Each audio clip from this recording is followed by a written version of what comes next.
Maulana Muhammadin sallallahu alaihi wa ala alihi wa sahbihi wa man tabi'ahum bi ihsan ila yaumiddin, amma ba'd. Subhanaka la ilma lana illa ma 'allamtana innaka antal alimul hakim. Rabbi shrah li sadri wa yassir li amri wa hlul 'uqdatam min lisani yafqahu qawli. Rabbi yassir wa la tu'assir, rabbi tamim bi khair. Allahumma la sahlan illa ma ja'altahu sahla wa anta taj'alul hazana idza syi'ta sahla. Allahumma anta sahib fis safar wal khalifatu fil ahli wal mal. Kun lana wa la takun alaina. Ajalna waj'alna mahbubina indal mustami'in. Birahmatika astaghithu min adabika astajir. Aslih li sya'ni kullih. Aslih li sya'ni kullah wa la takilni ila nafsi tarfata 'ain wa la aqalla min dhalik. La tanza' minni salihah ma a'taitani wa zidni min wa tuqdi bi qada'ik khallisni min bala'ik. Al-Fatihah. Ar-Rahmanir-Rahim.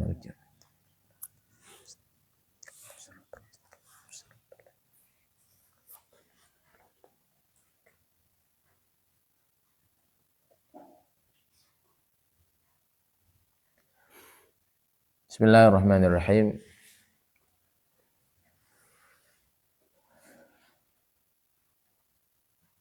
Alhimna marasyidah. Yaqulu al-mu'allif rahimahullahu ta'ala wa damana fabih barakati ulumih wa bikum al-muslimin fid daraini amin ila an qala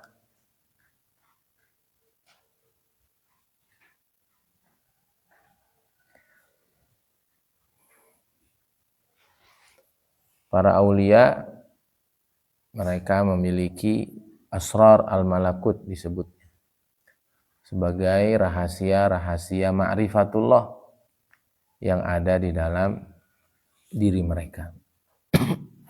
Yang ini tersembunyi dari orang-orang awam.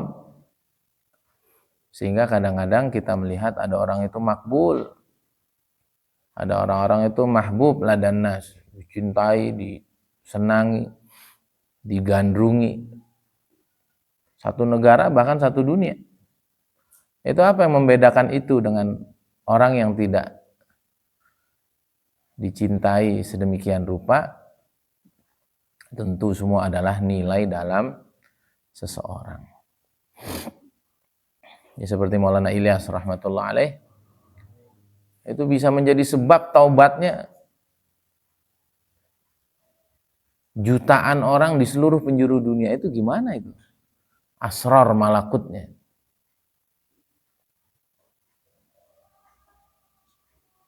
Nah, kalau orang lihat fisiknya Maulana Ilyas, ya mungkin sakit-sakitan, kurus juga. Biasa aja. Sama itu yang ada pada diri Habib Umar hafizahullah ta'ala wa ra'ah. Wa mata'anallah bituli hayatih. Itu apa yang ada di dalam hatinya? Ma'rifat semacam apa? Basirah semacam apa? Sehingga ya beda aja getarannya. Kiai Uzairah dan seterusnya.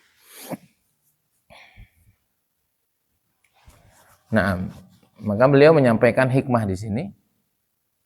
Rubbama atla'aka ala ghaibi malakutih wa hajaba anka al-istishraf ala asraril ibad.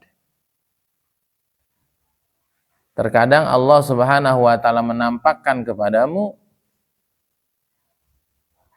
pada perkara gaib dari alam malakutnya.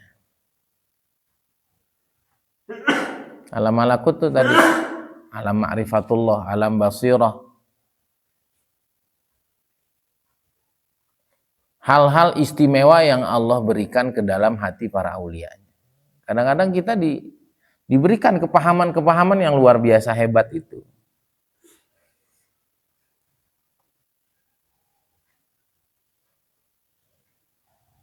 Namun Allah Subhanahu wa taala menghijab darimu, menghalangimu al-istishraf, dari bisa melihat tentang rahasia-rahasia seorang hamba. Maksudnya apa? Dikasih kasyaf. Oh, ini Farik nih tadi malam hatinya ada jelek sama ini. Tadi malam matanya ngelihat ini. Emang kamu dengar ini ya? Dan seterusnya. Itu namanya kasyaf. Dibuka oleh Allah Subhanahu wa taala untuk bisa ngelihat rahasia-rahasia makhluk, rahasia-rahasia hamba. Nah, ini memang hikam ini membongkar semua ilmu tentang Allah Subhanahu wa taala. Maka sekali lagi kita bersyukur, termasuk saya pribadi bisa terus ngaji ini.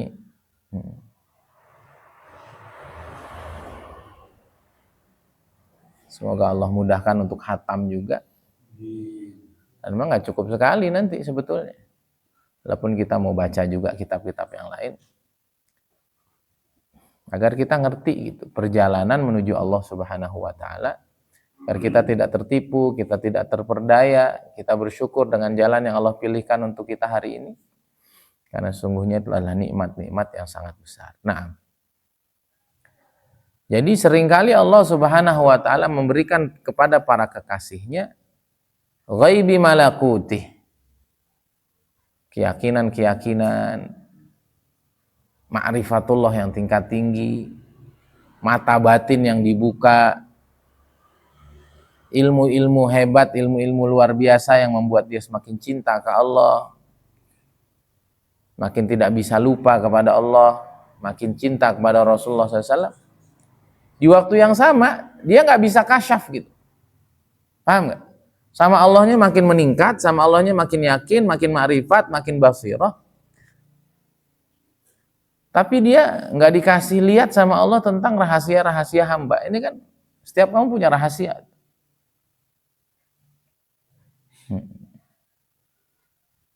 Jadi tidak mesti wali Allah itu apa? Dia bisa melihat rahasia-rahasianya orang. Bahkan nanti di sini disebut bahwa kasyaf, orang bisa melihat aib-aib orang lain itu tingkatan pertama kewalian. Kalau orang tuh udah tinggi itu sudah nggak kelihatan yang begitu-begitu. Ngapain ngeliatin aib orang? Mendingan ngeliatin ghaibnya alam malakut itu. Kehebatan Allah di sana, kehebatan Allah di sini, kepahaman ini, kepahaman itu. Ngapain ngeliatin aibnya orang? Nah, ini kita perlu tahu ini. Maka dulu Kiai Uzairan tuh sebelum beliau ikut dakwah tuh, itu kata orang-orang itu karomatnya tuh kelihatan banget. Hujan gak kehujanan, ya. Pokoknya banyak lah karomat-karomat yang diceritakan. Tapi abis ikut dakwah tuh jadi kayak orang biasa aja gitu. Jadi orang normal gitu.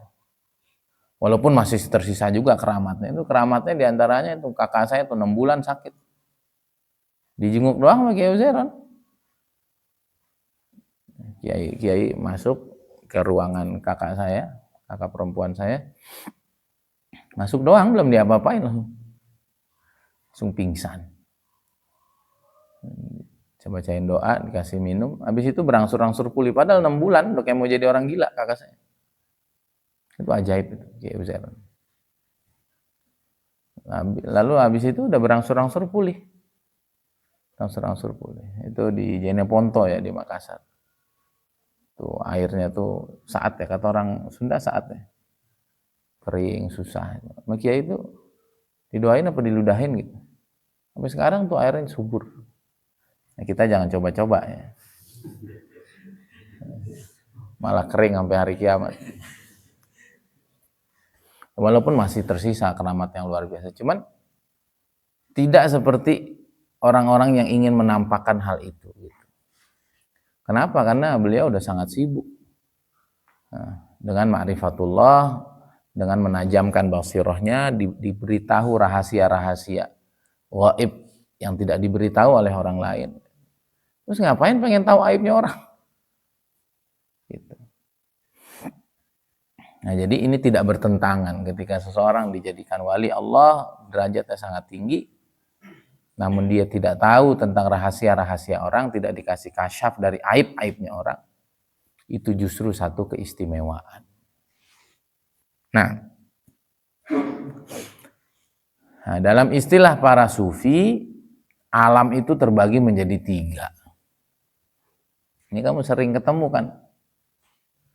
Ada alam malak, ada alam malakut, ada alam jabarut. Nah, kalau di kitab-kitab tasawuf ini sering banget nih keluar. Alam malak adalah sesuatu yang dapat dirasa oleh panca indera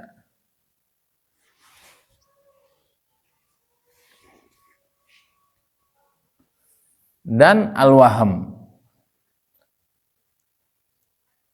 dan pemahaman yang sangat rendah. Nah, ini kita nih alam-alam yang kelihatan ini namanya waham. Ini namanya apa? Alam malak ini. Saya bisa megang adek, saya bisa ngelihat adek, saya bisa mencium bau ini, bau itu, bisa mendengar ini, itu namanya alam malak. Dan ini berdasarkan waham. Berdasarkan apa? Waham. Contoh saya liatin Iqbal, kayak khusyuk gitu. Insya Allah ini khusyuk. Ternyata di belakang tukang bohong sumpama. Itu kan waham itu. Kita cuma bisa lihat yang zahir doang gitu. Hakikatnya kita nggak tahu. Itu namanya alam malak. Paham nggak? Nah, ini alam-alam yang nampak ini namanya alam malak. Kemudian yang kedua ada namanya malakut. Malakut itu ma yudraku bil ilmi wal fahmi. Sesuatu yang dapat dipahami oleh ilmu dan kepahaman. Nah, ini lebih tinggi lagi nih. Lebih tinggi lagi. Iqbal tahu mulianya ngafal Quran. Orang lain nggak tahu. Nah, itu udah alam malakut itu. Iqbal tahu pentingnya apa? Sholat tahajud. Orang lain tengah malam malah maksiat. Nah, itu malakut sudah. Paham nggak? Sesuatu yang bisa dipahami dengan kepahaman, dengan ilmu. Nah, lebih tinggi dari itu namanya jabarut. Mayudraku bil basirati wal ma'rifah. Sesuatu yang dikenali, dipahami dengan ma'rifat dan juga basirah, mata batin. Nah, Iqbal tadi tahu tuh. Pagi dibaca Quran, ngulang Quran, istighosah, tahajud. Tapi kalau pas pulang, pas pulang ikut-ikutan orang yang lain, tidur, maksiat juga malam-malam, ghaflah. Itu namanya belum sampai ke alam jabarut. Kenapa? Kamu belum memandang itu semua dengan pandangan batin. Kita belum memandang itu semua dengan pandangan ma'rifat. Betul-betul ngerti gitu.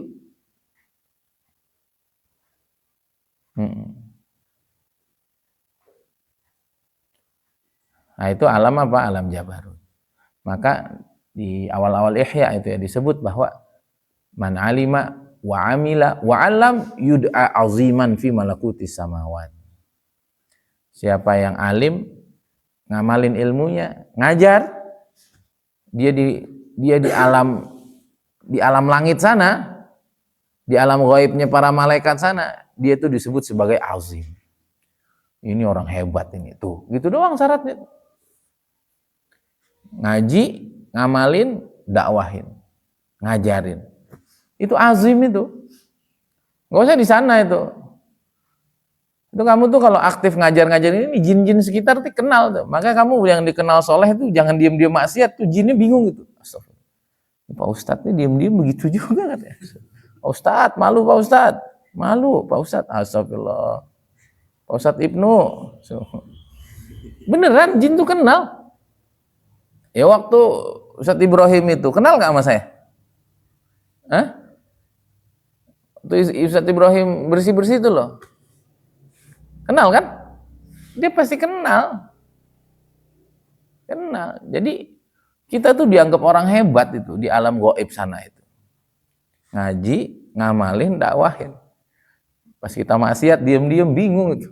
Astagfirullah. Astagfirullah. Pak Ustadz, Pak Ustadz. Nah, kalau dia bisa nge-SMS, dia SMS tuh semua orang. Tuh dia lagi gituin. Paham Tom? Nah, jadi kita ini bersyukur sama Allah, kita tuh dikenalkan alam malakut, dikenalkan alam jabarut. Kita bisa melihat apa yang tidak dilihat oleh mata orang, pikiran orang, telinga orang, pembicaraan orang.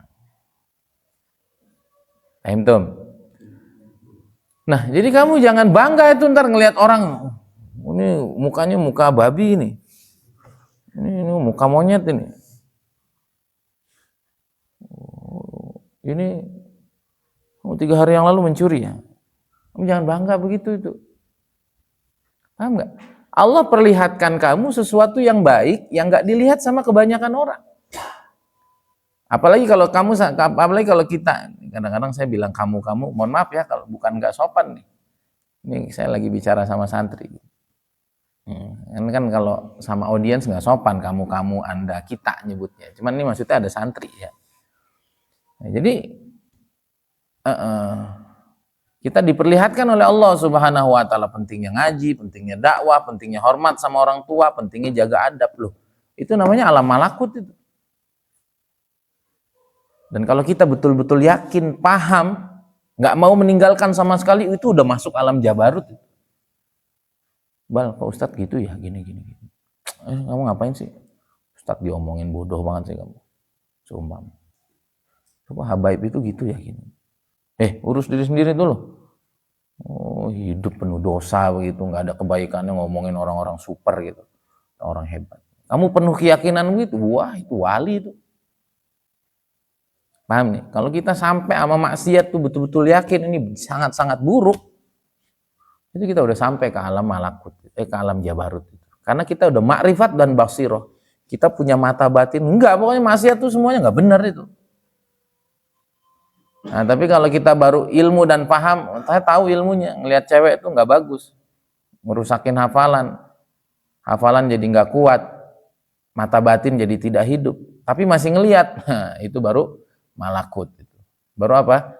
Ngerti sih, paham sih, cuman belum yakin. Nah, jadi kalau kita sampai ke sana, memandang hal-hal yang Allah anggap penting itu sangat-sangat penting, memandang sesuatu yang Allah dan Rasulnya Shallallahu Alaihi Wasallam melihat itu sebagai hal buruk, betul-betul kita pandang buruk, itulah kewalian itu. Bukan ngeliatin aibnya orang. Paham nggak ini? Kita kalau nggak ngaji model begini kan jadi terkesan, akhirnya lupa sama guru yang ngajarin hari-hari ilmu, yang ngajarin hari-hari pentingnya dakwah, ngajarin. Itu yang sering disebut di Temboro itu. Tapi karena kadang-kadang ilmunya tuh nggak diperdengarkan secara utuh ya, kadang-kadang kita terkesan juga sama orang-orang yang hebat kayak begitu. Begitu ya.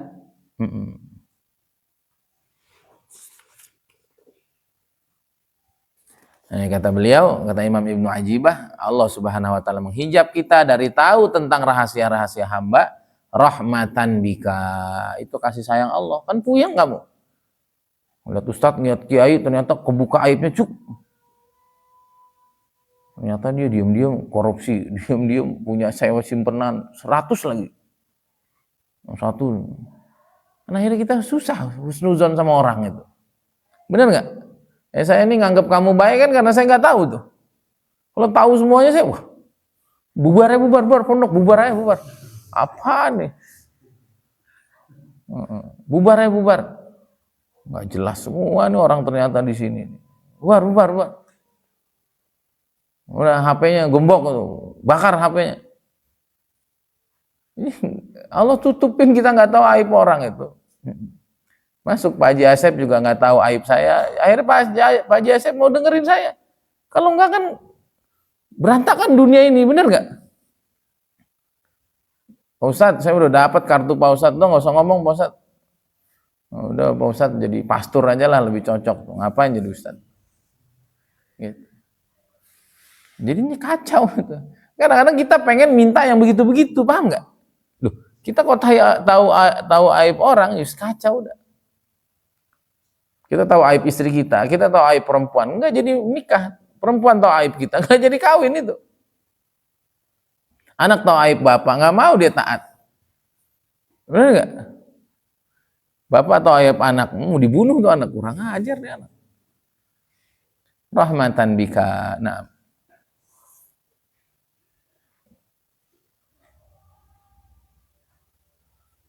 ya. Li'annaka qad tuhjabu bidzalika an syuhudil malakut. Nah, kadang-kadang kita tahu aib-aib orang, justru akhirnya kita sibuk sama yang negatif, akhirnya kita nggak sampai ke alam malakut, ke alam jabarut. Maka kayak Uzairun dulu tuh sering banget ngomong yang begini-gini. Cuman karena kita belum ngerti banget dunia kewalian nih, kadang-kadang kita nganggap wali itu yang begitu, dan orang awam nganggap wali kan yang begitu kan, yang bisa jalan di atas air, yang bisa yang ngomong apa terus tahu-tahu kejadian, ini.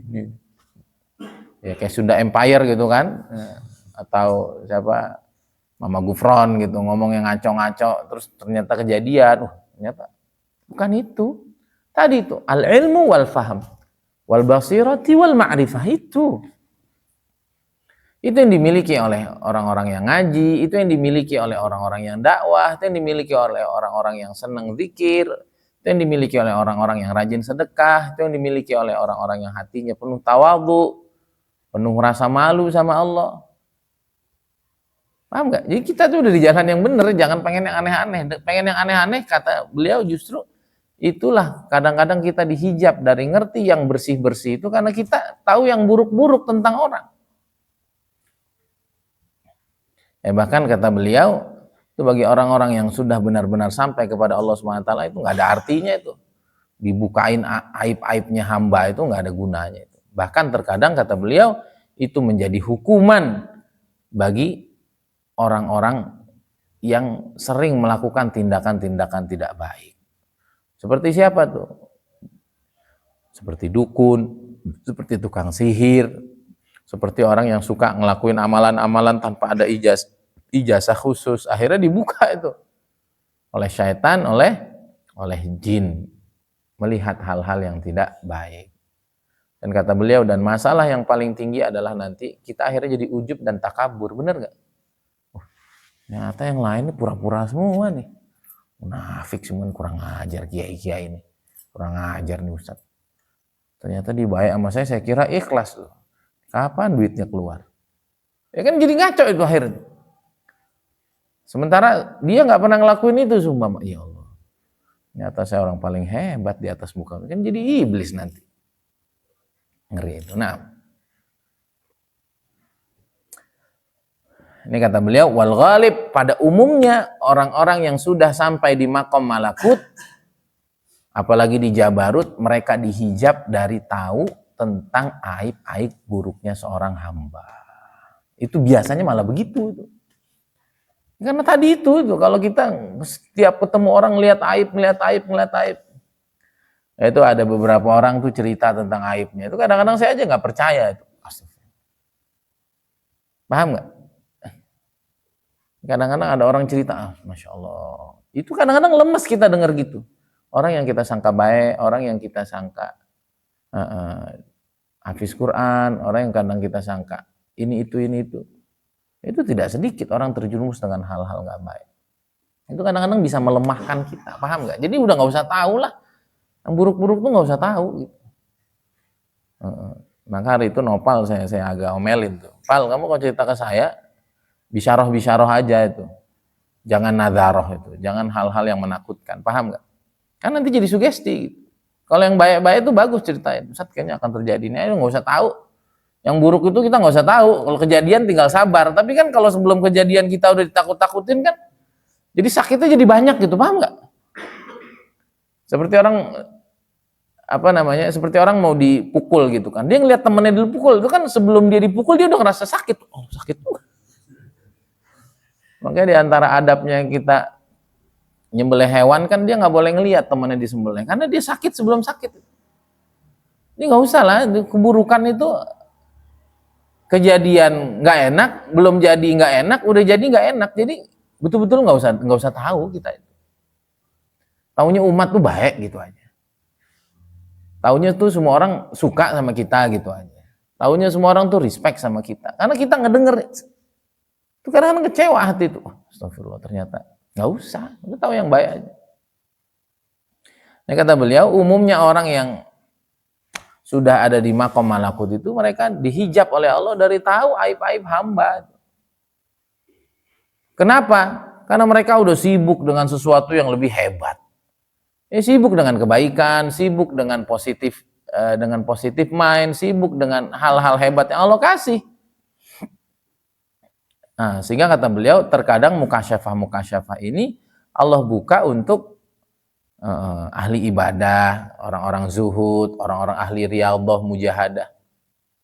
Walaupun tidak bisa kita ingkari juga, ada arifin billah, ada wali-wali Allah yang juga Allah kasih kasyaf. Seperti di mana di Tarim, itu ada itu. Itu ada Habib itu, dia tahu tuh orang dulu kelakuannya apa. Nah, termasuk itu. Kadang-kadang sama beliau itu ditahu itu isi dompetnya itu. Atau nyelipin duit di mana dia tahu. Jangan pelit. Oh, sini nggak bawa apa-apa, nggak bawa hadiah kamu. Itu ada di mobil kamu kan duitnya. Hati-hati loh, itu bisa hilang nanti kalau kamu nggak. Jadi tahu itu begitu, ada orang begitu. Dan itu wali juga. Paham nggak? Ini umumnya. Dan saya melihat seperti orang seperti Habib Umar, saya melihat orang seperti Kiai Uzairon. Wah, hal-hal mukasyafah ini saya yakin sudah dibuka. Tapi mereka semua udah nggak suka main gini-ginian, ngapain sih? Jadi tahu aib orang tuh jadi nggak baik gitu. Nangis-nangis pakai sorban, ternyata tadi malamnya habis ngapain gitu kan. Kan jadinya, kamu ngapain sih gitu-gitu, kamu tuh loh tadi malam begitu kan, jadi kita jadi seuzon sama hamba Allah. Padahal mungkin saja tadi malam dia jadi walius syaitan, pagi ini udah menjadi aqrabu auliya illallah gitu kan, hamba wali Allah paling dekat kan begitu, kita nggak pernah tahu. Itu ya, justru kepada wali-wali yang tingkat dasar ini yang sering dibuka yang begini. Untuk arifin jarang-jarang, walaupun kita tidak bisa pungkiri ada juga mereka yang dibuka untuk itu. Nah, kenapa mereka tidak mau untuk melihat aib-aib hamba-hamba Allah? Karena mereka sudah sibuk dengan sesuatu yang sangat nikmat, sesuatu yang sangat positif, sesuatu yang sangat bersih, putih, jernih. Ngapain ngelihat aib orang kan? Itu tadilah dunia ini bisa berantakan. Iya. Waliyadzubillah itu mungkin istri bisa minta cerai sama kita bisa nyerain istri, kita bisa bunuh anak. Santri bisa bubar semua kalau tahu aib gurunya. Guru bisa bubarin pondok gara-gara tahu aib muridnya. Ini nggak penting, tahu-tahu begitu tuh nggak penting. Bahkan terkadang itu menjadi hukuman tadi untuk orang-orang jahat seperti tukang sihir dan dukun. Nah ini coba, ini ada cerita.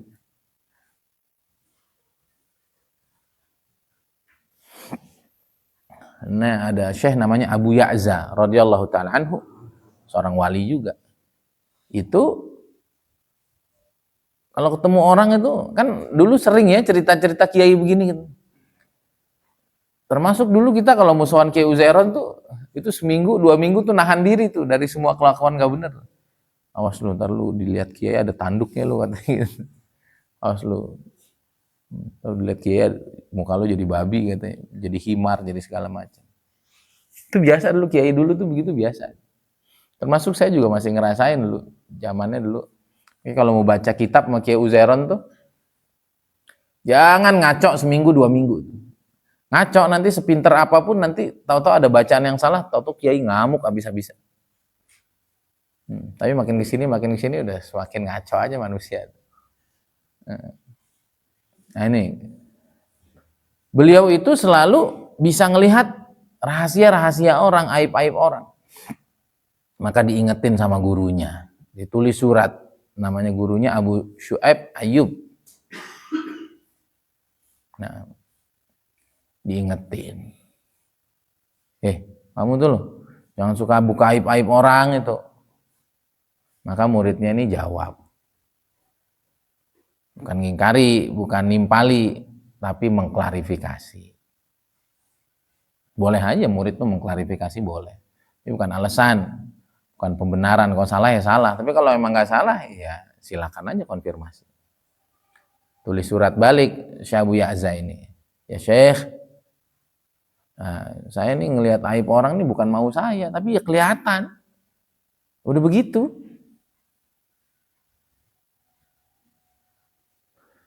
Dan saya tahu, abis itu saya ngomongin, Jaka, matanya dijaga itu, mulutnya juga dijaga. Saya dibisiki itu katanya kamu ngomongin Habib Umar ya, jelek-jelekin Habib Umar, kamu siapa kamu? Sumpah. Itu kadang-kadang terjadi di depan orang, diperlihatkan dan beliau ngomong gitu aibnya tuh di depan orang, jadi orangnya tuh, Masya Allah, ngintipin siapa kemarin, sumpah. Tuh dibilang, Jaka, teman kamu laki ya, bukan perempuan. Kan malu tuh deh. Umpama gitu ya. Kata beliau, saya nggak mau ngeliat-ngeliat gitu tapi kelihatan, dan saya nggak mau ngomong. Tapi emang ada perintah gitu. Ada perintah, kamu harus ngomong gini. Dengerin ya.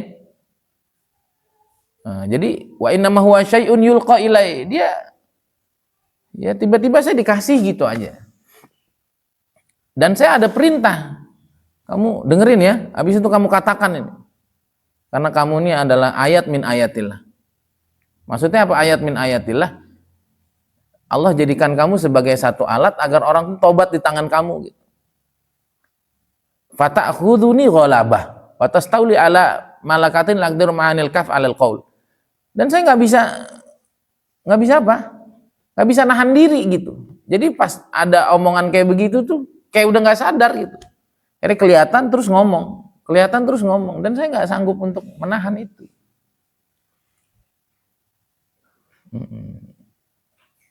Ya kalau sekarang mungkin kayak 4 gitu ya.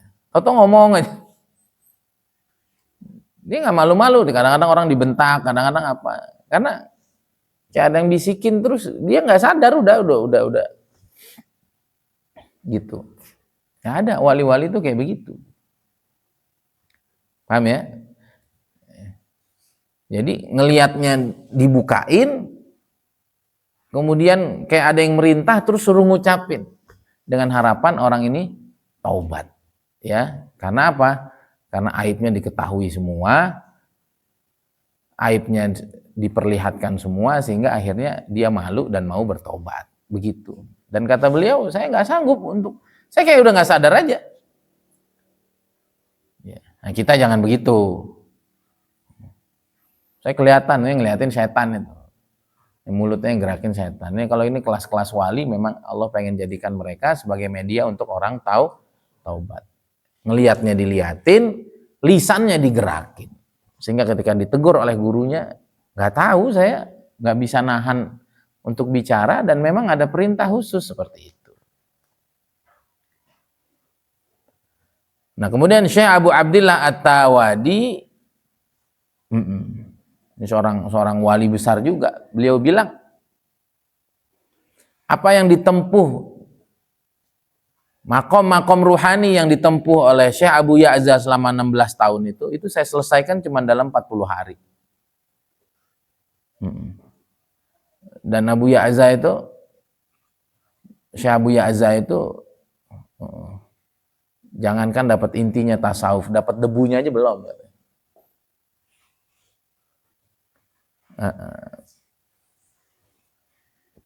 Maka kata beliau, semua yang diceritakan itu tadi, Syekh Abu Ya'zanya, Syekh Abu Syu'aibnya, kemudian Syekh Abu Abdillah At-Tawadinya, itu semuanya wali Allah. Kata beliau, aku bercerita bukan untuk merendahkan salah satunya. Tapi maksud beliau adalah, maksud saya bercerita ini dan tadi komennya Syekh Abu Abdillah itu adalah bahwa mukasyafah itu laisahiyan nihayah. Dia bukanlah ujung perjalanan. Bal qala ba'duhum hiyal bidayah. Nah, itu mah tahap awal. Tahap apa? Tahap awal Allah bukain hijab-hijab yang ada di alam semesta ini. Itu termasuk itu. Di Tarim itu nggak ada orang cerita-cerita khurafat, cerita-cerita wali-wali yang aneh-aneh itu. Habaib bisa matiin api neraka, segala, nggak ada begitu-gitu. Itu yang saya dengar lu di Tarim itu, anak-anak umur belasan, 15, 17. Itu udah biasa itu ngelihat orang apa itu kelihatan aibnya ngelihat itu udah biasa. Itu kelas-kelas rendahnya itu. Anak-anak mudanya di Tarim tuh saya dengar begitu ya. Tidak ada orang usia belasan di Tarim kecuali Allah sudah angkat wali, dan di antara bentuknya itu mereka begitu tuh, tahu aib-aib orang itu. Nanti makin dewasa, makin tua udah nggak ada ngeliat-ngeliat begitu, dia udah sibuk sama Allah, udah sibuk sama Rasulullah SAW. Nah, kalau kita kan yang bisa cerita aneh-aneh itu yang keren. Nah, kalau mereka itu di bidayah, dan itu terjadi di Tarim itu. Sehingga Habib Umar, saya 40 hari di sana nggak ada tuh cerita aneh-aneh atau beliau cerita keramatnya sendiri, nggak ada cerita, nggak pernah. Nggak pernah. Termasuk guru-guru kita di Temborok, kalau tidak majelis khusus, beliau nggak akan cerita hal-hal yang sifatnya khosois, sifatnya karomat, karena itu bisa jadi fitnah. Dan saya 40 hari di Tarim itu ya habaib itu cerita fikih, cerita tasawuf, cerita nabi, cerita sejarah, cerita nasihat, itu aja. Nggak ada kayak habaib-habaib di sini. Apa namanya? Yahanu, apa namanya? Hah? Apa sih istilahnya orang sekarang tuh? Bukan Yahanu. Teman-teman saya main nama habaib tuh bahasanya gitu ada. Ngedawir, dawir tuh nggak ada itu. Yang aneh-aneh itu nggak ada, beneran. Dan saya tanya sama teman saya yang bertahun-tahun di Tarim, nggak ada itu habaib, cerita-cerita keramat-keramat aneh. Itu tadi, karena yang aneh-aneh itu bidayah malah. Yang udah ceritanya tentang Allah, Rasulullah, ceritanya tentang mahabbah kepada umat, sayang sama umat, husnuzon sama umat, itulah nihayah gitu. Nah kita kalau nggak ngaji kan yang keren yang mana? Iqbal, masa depan kamu gini Bal, itu yang keren. Enggak. Yang keren tuh yang bentar-bentar ngomong Allah, ngomong Rasulullah SAW, cinta sama umat, bersih hatinya, pengen ngasih manfaat sama umat. Begitu Rasulullah SAW. Walaupun tadi kalau ada kiai kasyaf ngelihat aib kita, wah ini mah mubtadiin nih, enggak juga kan tadi tuh.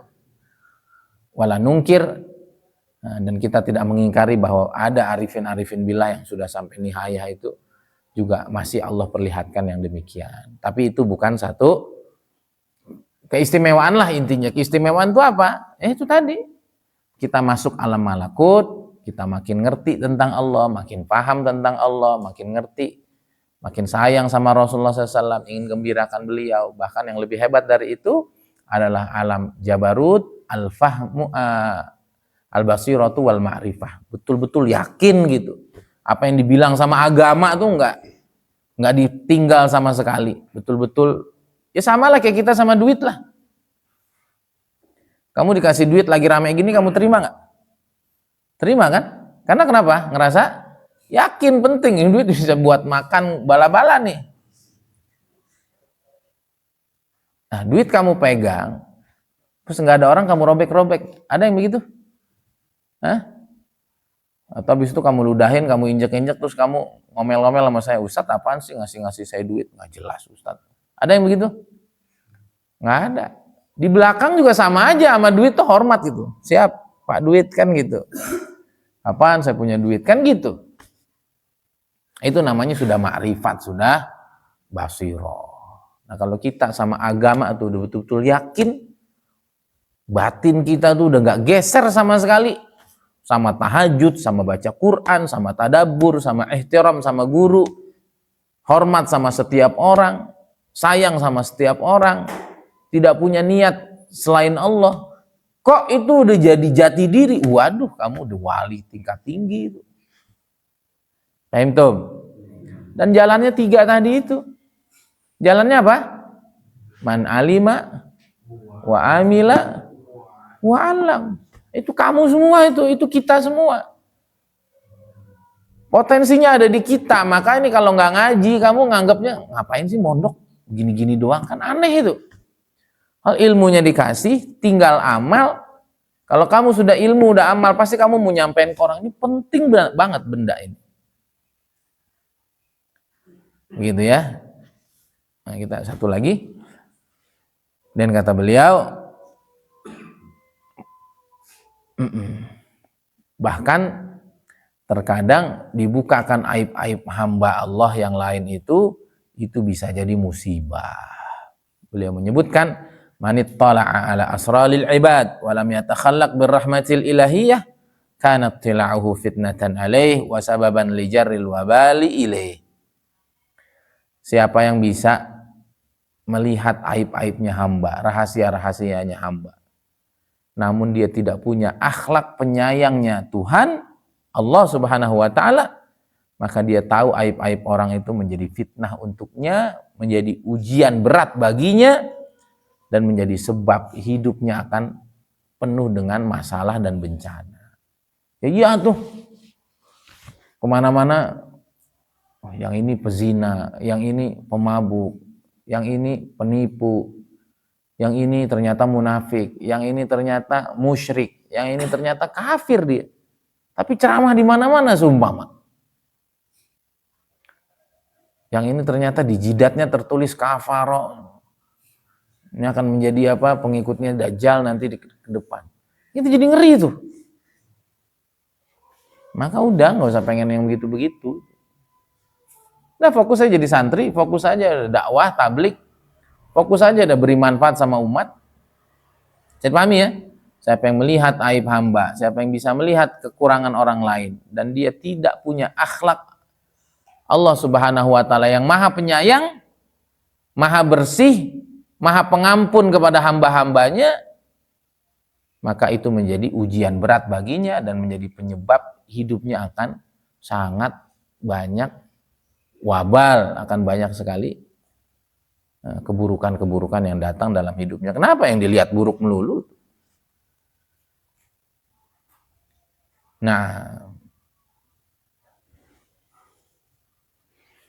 dan masalah yang paling berat kalau orang melihat aib orang adalah tadi yang saya bilang, dia akan sampai kepada dosa paling besar, namanya sombong dan ujub. Itulah syaitan. Seperti syaitan kan menganggap Nabi Adam itu orang baru, dianggap aib.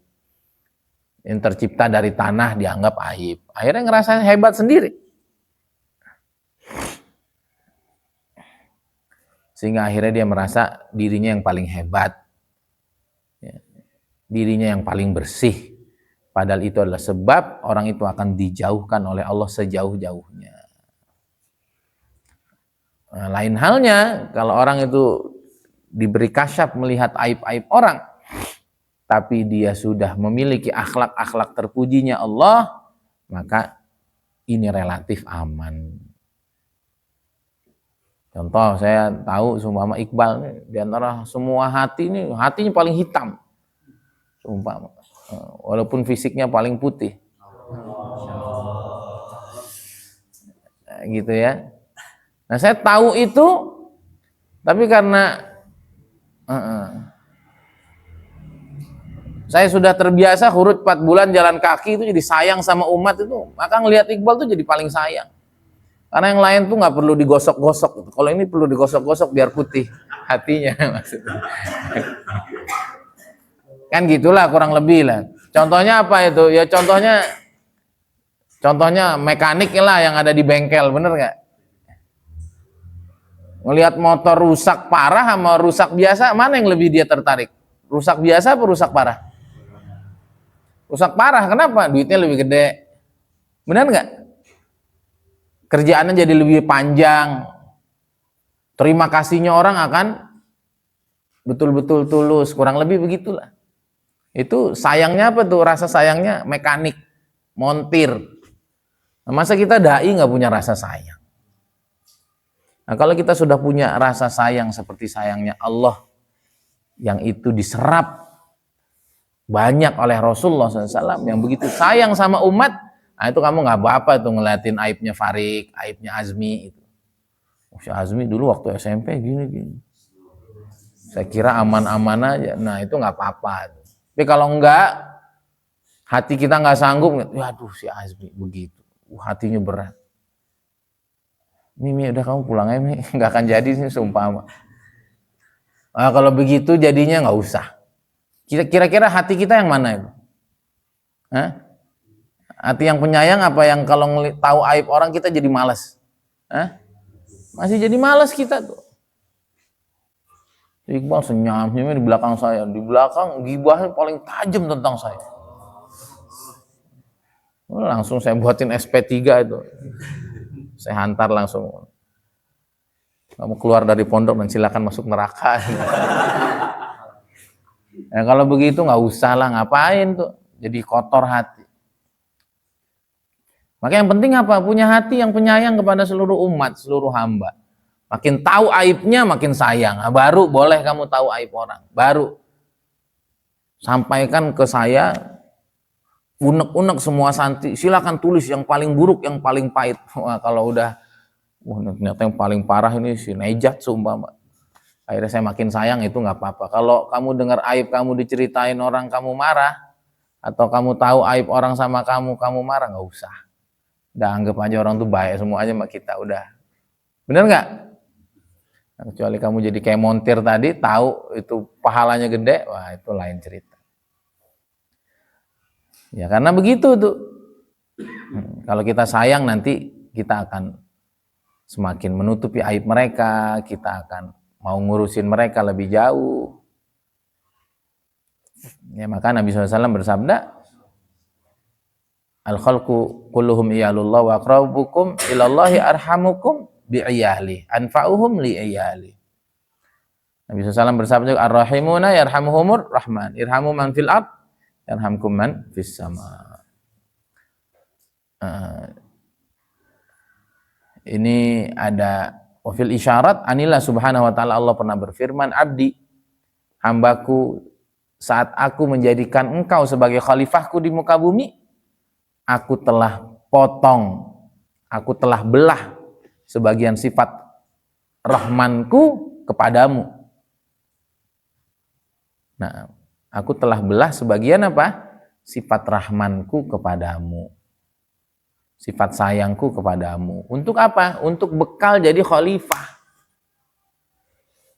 Dan kamu harus tahu, fakuntu arham minal mar'i binafsih, dan saya ini lebih sayang kepada seorang hamba daripada dirinya sendiri. Maka kamu tuh jadi khalifah, haruslah jadi penyayang. Coba kamu kebayang nggak? Ya, itu yang diucapkan oleh para sahabat. Ya Rasulullah, ketika mereka sudah menjadi orang Islam, untung dulu waktu kami sedang memusuhimu, kami tidak percaya kepadamu, kami menyakitimu, ingin membunuhmu, kamu nggak doa seperti doanya Nabi Nuh. Kalau kamu doa seperti itu, waduh, habis semuanya dan kami. Akan tapi Nabi SAW tidak demikian. Maka Nabi Muhammad SAW menjadi manusia yang paling hebat. Kenapa? Karena beliau, Allah sebut di dalam surat At-Taubah yang biasa kita baca, bil mu'minina rauf rahim. Sayang, peduli, cinta. Maka setelah Nabi SAW siapa orang paling hebat derajatnya? Siapa? Abu Bakar As-Siddiq. Apa ucapan Nabi SAW memberi testimoni tentang Sayyidina Abu Bakar As-Siddiq? Apa ucapannya? Arhamu ummati bi ummati Abu Bakar. Paling sayang dari kalangan umatku kepada umatku Abu Bakar. Maka beliau orang pertama setelah Nabi SAW yang paling hebat. Maka kalau kamu punya rasa sayang sama umat, pengen memberi kebahagiaan sebesar-besarnya kepada umat, ingin menjadi manfaat sebesar-besarnya untuk umat, kamu tuh menjadi wali hebat sudah. Tapi kamu pakai sorban, kamu hurut, kamu apa? Pendendam, pemarah, demen orang tuh jatuh, demen orang tuh gagal. Nungguin kejatuhan orang, kegagalan orang, kamu bukan siapa-siapa. Itu beda busana doang sama iblis. Apa? Iblis kan nungguin semuanya sesat. Nungguin semuanya jatuh itu. Nungguin semuanya masuk neraka. Neraka kan pusatnya kegagalan. Udah beneran ini. Kita tuh penampilannya penampilan wali, tapi hati pendendam, ingat terus keburukan orang sama kita, lupa keburukan kita sama orang. Itu bukan siapa-siapa. Tapi insya Allah selemah-lemahnya kita, tapi kita sayang sama semua orang. Bahkan kepada orang-orang yang menyakiti kita sekalipun, itulah ciri para kekasih Allah Subhanahu wa ta'ala. Ini terakhir cerita. Dan ini yang terbaik ya. Ini kalau udah bicara teori panjang tuh diakhiri dengan cerita. Itu namanya storytelling. Dan kalau udah cerita itu lebih menggairahkan. Dan nilai-nilai yang tadinya kelihatannya besar itu akhirnya bisa diamalkan. Kenapa? Karena dibumikan, kalau bahasanya Ustaz Ahmad ya, ini dibumikan dengan cerita. Diriwayatkan bahwa Nabi Ibrahim alaihissalam pernah bicara di dalam hatinya. Hatinya berbisik bahwa beliau adalah hamba Allah yang paling penyayang kepada hamba-hamba yang lain. Akhirnya Allah Subhanahu wa taala perjalankan beliau sehingga naik di atas gunung, atau farafa Allah hatta asyrafa ala alil ard. Intinya beliau diangkatlah sama Allah sehingga bisa ngelihat semua kelakuannya penduduk bumi. Akhirnya sama Allah diliatin tuh. Yang ini lagi nyuri, yang ini lagi nipu, yang ini lagi ya ustadznya juga lagi ceramah kayaknya hebat, mau diajak dagang, mau diajak bisnis gitu kan. Maka Nabi Ibrahim alaihissalam beliau bilang, ya Allah hancurin aja mereka. Paham ya? Kita sering nggak ngerasa, bener nggak? Atau ada kejadian apa, bener nggak? Biar Allah tuh tunjukin ya, kamu tuh belum sampai. Ya, Nabi Ibrahim nih ngerasa bahwa beliau sudah menjadi hamba Allah yang paling penyayang. Akhirnya dikasih satu kejadian, kamu ingat ya makanya ya, ucapan hati, ucapan mulut, itu yang akan menghadirkan apa? Kejadian demi kejadian di dalam hidup. Saya pernah punya temen itu makanya tuh hati-hati kamu yang jadi keamanannya. Itu orang keamanan tuh kadang-kadang suka melakukan aib yang dilakukan oleh santri yang ketahuan aibnya sama dia. Apa masalahnya? Itu kalau hatinya tadi itu berbisik, santri ini bejat banget ya, bodoh banget santri ini. Oh, hati-hati itu. Nanti dia bilang orang nyuri, entar nggak lama dia nyuri itu. Itu hati-hati. Ya ini kan Nabi Ibrahim ngerasa bahwa beliau adalah yang paling penyayang. Akhirnya apa? Ya Rabbi damir alaihim, hancurin aja semua. Lalu kata Allah SWT kepada beliau, hei Ibrahim, sungguhnya aku lebih sayang kepada hambaku melebihi engkau. Aku walaupun saya tahu bukan tiap menit, tiap detik saya tahu apa hatinya, apa ucapannya. Aku berharap agar mereka mau tobat dan mau kembali. Ingat ya, nah kita menjadi khalifatullah. Semakin kita penyayang sama umatnya, maka kita akan semakin dekat kepada Allah Subhanahu wa taala. Dalam sebagian tafsir menafsir ayat kadzalika nuri Ibrahim malakutas samawati wal ard. Sesungguhnya aku Allah itu memperlihatkan kepada Nabi Ibrahim alam malakutnya langit dan bumi. Itu ditafsiri bahwa beliau mi'raj setiap malam ke langit. Ini dalam sebagian tafsir. Maksudnya apa tuh? Diangkat ke langit beliau untuk melihat setiap orang yang berdosa di atas muka bumi. Lalu setiap beliau diperlihatkan, ya Allah hancurkan. Dia makan rezekimu, jalan di atas bumimu, tapi dia bermaksiat kepadamu, hancurkan saja ya Allah. Akhirnya Allah hancurkanlah orang itu. Kemudian ngelihat lagi yang lain begitu lagi, ngelihat Iqbal begitu, ngelihat Rafli begitu. Ya Allah hancurkan juga ya Allah.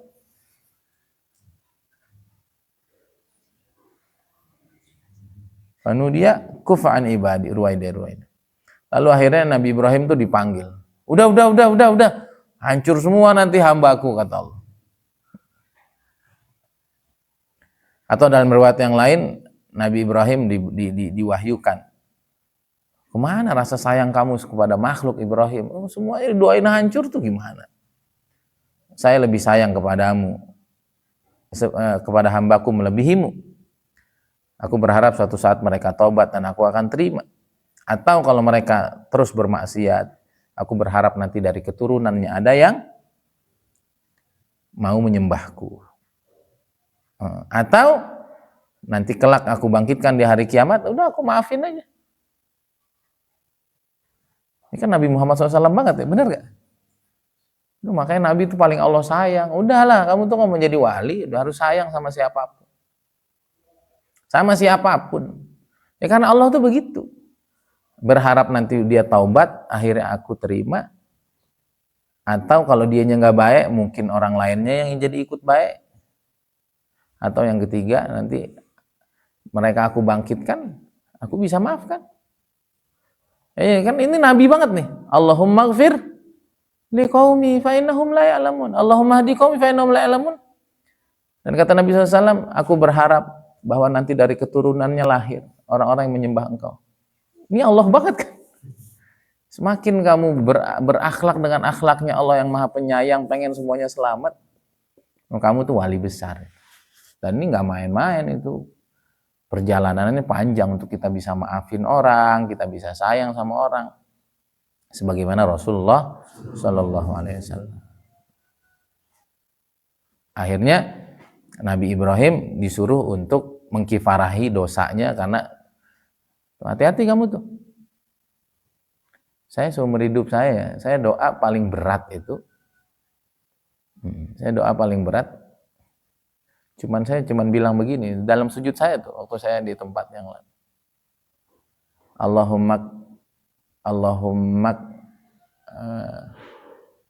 Allahumma kfina syarrah. Udah gitu doang. Ya Allah cukupin saya kejahatan dia. Allahumma kfina syarrah. Allahumma kfina syarrah wahdi. Udah gitu aja saya. Gitu doang. Saya nggak sanggup saya doain orang buruk tuh nggak sanggup. Karena saya takut jangan-jangan saya memang yang buruk gitu, paham nggak? Saya selalu punya perasaan gitu tuh. Jangan-jangan dia jahat sama saya, emang saya tuh terlalu jahat, akhirnya saya digituin. Walaupun seperasaan saya ya, hidup saya tuh alhamdulillah aja Allah anterin terus orang-orang baik gitu. Termasuk yang berikutnya juga saya cuma doa, Allahumma kama hadaitani bih fahdihi bi. Itu doang. Biasanya kan hati saya kembali ke Temboro gara-gara beliau. Saya jadi banyak hal bagaimana engkau, dan yang terpenting itu hati saya betul-betul taluk sama guru saya itu beliau itu. Allahumma kama hadaitani bih fahdihi bi. Jadi gitu doang saya. Nggak sanggup saya doain orang buruk tuh nggak sanggup. Takut emang sayanya yang salah gitu. Dan kita pasti namanya benturan, contoh kecelakaan, mana yang salah? Dua-duanya salah lah. Kalau nggak salah sama sekali, dia nggak ada di jalan kan gitu. Selama dia ada di jalan, dia ikut salah. Tinggal nanti mana yang lebih besar kesalahannya, tapi kita tetap punya salah. Nah, saya punya teman itu sering banget doain orang buruk. Ya Allah, saya pengen dia nggak ada di sini, tahu-tahu di penjara orang. Ya Allah, saya pengen tahu ini. Ya Allah, itu kadang-kadang begitu, kadang-kadang bangga. Jangan bangga. Ini lihat nih. Ibrahim, sekarang kafarohi itu dosamu. Karena kamu udah doain orang pertama itu. Sekarang kamu sembelih apa itu? Sembelih unta itu sebagai kafaroh. Kemudian di malam yang kedua, sekarang itu orang yang kedua tuh, kamu kafaroh itu. Sekarang kamu sembelih itu sapi, sembelih sapi. Yang ketiga, sembelih kambing. Yang keempat, ini lagi. Sampai semua binatang ternak yang Nabi Ibrahim punya habis. Habis. Sehingga di malam yang kelima, ya Allah udah nggak ada lagi yang lainnya. Ya udah, kalau kamu nggak bisa ampuni, kamu nggak bisa mengkafarkan dosamu, dan sekarang kamu sembelih aja anakmu itu. Walaupun nanti ini disebut hadi riwayah ajibah lam ajid laha asla. Walaupun ini kata mu'aliknya, ini kata pentakliknya, ini kisah ini agak ajib katanya. Saya nggak nemuin sumbernya dari mana gitu. Tapi yang nyampe ini Imam Ibnu Ajibah. Ya setidaknya kita ambil hikmah. Ini nyata apa enggak, setidaknya kita ambil hikmah. Jangan main-main ngedoain orang buruk gitu. Nanti jangan-jangan Allah ambil semuanya untuk mengkafarohi dosa itu. Karena itu hamba Allah, yang Allah pengen sayang dia, Allah pengen ampuni dia, pengen maafin dia, pengen memuliakan dia. Dia punya nabi, Nabinya pengen dia selamat. Dia punya orang tua yang pengen ngelihat dia bahagia. Dia punya istri, dia punya anak. Panjang kan urusannya. Dia punya diri yang pengen selamat. Lah, kamu doain celaka coba. Kamu berhadapan sama Allah, Rasulullah, sama wali-walinya, sama gurunya, sama anaknya, sama istrinya, sama dirinya. Udah, nggak ada lagi kan? Udah anak kamu. Kan kamu udah doain tuh orang-orang maksiat dan mereka udah hancur. Udah sedih banget Nabi Ibrahim. Udah siap-siap. Ya. Diasah udah, ya Allah. Ya Allah, ini anakku dan ini adalah buah hatiku dan manusia paling aku sayang. Akhirnya ada satu suara tanpa rupa mengatakan, kamu lupa? Suatu malam kamu kan pernah doa untuk kehancuran sekian hamba-hambaku. Apakah engkau tidak tahu? Oh Ibrahim, sungguhnya aku adalah zat yang sangat sayang kepada hamba-hambaku. Sebagaimana kamu sayang sama anakmu. Nah, karena engkau dulu pernah minta agar aku menghancurkan hamba-hambaku dan aku sangat sayang sama mereka. Sekarang aku minta balik kepadamu, sembelih anak. Wahidan biwahid, satu balas satu. Hati-hati, ngeri nggak? Coba kalau kita nggak ngaji. Udahlah, jangan pakai sorban doang. Jangan ngerasa ikut guru. Jangan ngerasa paling takwa. Takwa solusi kehidupan. Kalau di hati kita ada dendam, ada benci, pengen ngelihat orang tuh jatuh. Diingat ya, dia punya Tuhan yang sangat sayang sama dia. Dia punya Nabi yang sangat ingin agar dia selamat. Dia punya istri yang sangat ingin melihat. Dia punya suami, dia punya anak, dia punya murid, dia punya guru. Dia punya diri yang ingin selamat. Kita doain celaka, kita berhadapan dengan semua itu. Dan nanti sedikit-sedikit Allah cabut. Kenapa? Karena Allah marah sama orang yang ingin menghancurkan hambanya. So, bersihkan hati kita dari segala kebencian, dari segala dendam, dari segala hal yang tidak baik. Semoga dengan itu Allah sayang sama kita.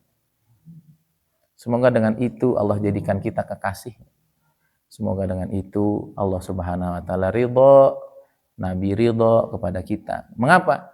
Karena kita menjadi khalifahnya yang baik, kita menjadi naibnya Rasul SAW yang penuh dengan rasa sayang, dan tidak ada Allah sebut dengan satu kata sebagai memuliakan Nabi SAW yang setinggi-tingginya kecuali ayat wa ma arsalnaka illa rahmah lil alamin.